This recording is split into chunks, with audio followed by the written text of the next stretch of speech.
Hi everyone, I'm Angela. Welcome and welcome back to Angela's Fashion Mix. Hope you've all had a fantastic day. It's been a little rainy here in Virginia and a little bit cool. We've managed to get through that. And if you are new to the channel, welcome to the channel. And I hope you enjoy your time here. Here's where I talk a lot about fashion and periodically I share some other lifestyle type things. So you'll see a little bit of that today as we are out trying to finish our Christmas shopping. I'm almost there, and I'm taking you to a couple of places that you may not have been with me before. One is called Sassy Bee. It is a specialty store, and they carry a lot of things that you're not going to necessarily find at the mall. So I'm taking you there. They also have clothing as well as gift ideas. So that is one stop. I'm also going to a local nursery that has landscaping things, but also they have beautiful poinsettias and they have Christmas ornaments. So never too early to get a jump on the next time. I changed my whole color scheme this year for the dining room, so I'm still kind of building that for next year. So take a look at some ornaments there. And Brown House. I took you to Brown House last Christmas and I pop in there periodically. I went back as they have nice gift ideas there as well. And the nice thing about Brown House is that you have the opportunity to create your own candle from the hundreds of options and combinations that they have. So it's a great place to explore and kind of maybe lean into what really appeals to you from a scent. And it's nice to be able to go in and create something and bring something home that you enjoy versus something someone else made. So there's lots of appeal there. And they also have opportunities for you to schedule appointments for small groups. So that's a fun place to go. So I'm sharing that. And finally, I am a fan of charcuterie boards. They've been around for a few years now, have really been kind of a thing. So I've seen charcuterie boards all the way up to charcuterie tables, which is a magnificent display of all wonderful things that we can eat. So I'm sharing what I use as a charcuterie and I made it. So I'm sharing that. And I have also used it for events. So it's not just a charcuterie board for me. I use it for a variety of different things. So I'm going to show you that and maybe give you an idea for one that you can create for yourself. So I hope you enjoy the video. If you haven't subscribed, please do subscribe, like, and share the videos. I always appreciate that. I thank you always for your time. I cannot believe we are right here almost at the end of 2023. So I will be bringing a few more videos over the next few days. And my birthday's coming up, so I'm excited about that. And I'm looking forward to 2024. So hopefully you all are as well. And time to maybe start thinking about how we're going to be looking for New Year's. What does that look like? So start thinking about that. And in the next video, I'll be showing some possibilities for you to consider maybe for New Year's Eve. I hope you enjoy the video. Until next time.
charcuterie boards have been a big thing for the past few years, and the boards come in all different sizes. This is one that I made for that purpose, but also to elevate things. I considered putting it under my reindeer, but I went a different route, and I got the wood, of course, at Home Depot. Of course, Lowe's would also have it, or anywhere that sells wood products, and I purchased the feet there as well. And I attached them with a wood glue. They came separately, and I attached them with the wood glue.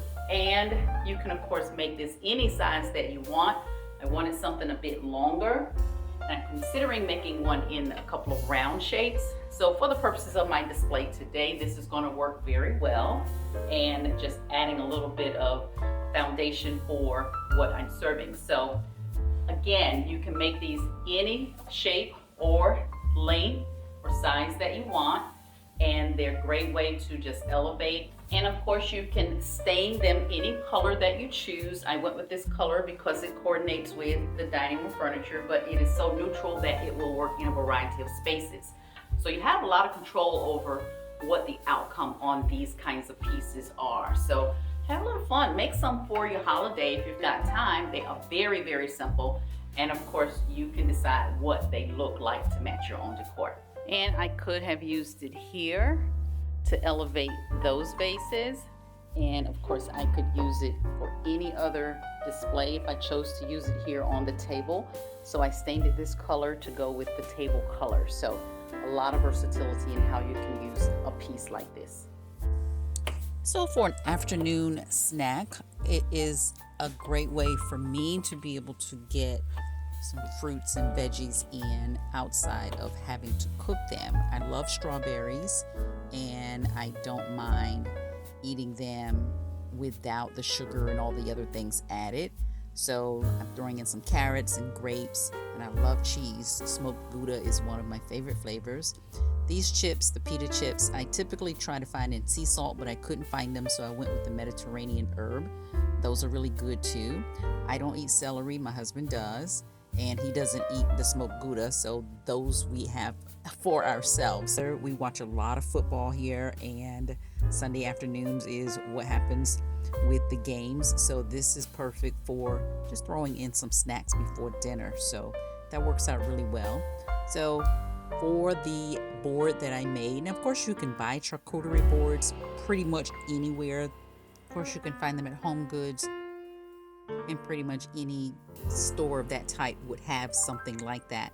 You can find them at Walmart, so they are pretty much everywhere and come in a variety of sizes. So I decided to make this so that I can do what I wanted to do with it anytime and not just use it for the charcuterie space. So I have also used this for events.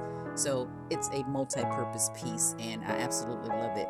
And as I mentioned before, if you want to stain it, you can stain it, or if you want it to go with paint, of course, the sky is the limit on paints as well.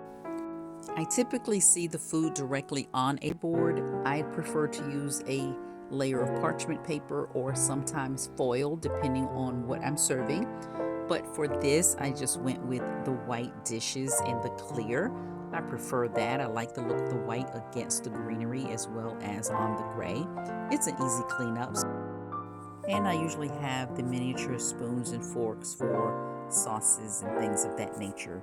Makes it easy, and they're disposable, so I absolutely love that as well. I hope you enjoyed the video, everyone. Until next time, I look forward to seeing you very soon. Happy holidays!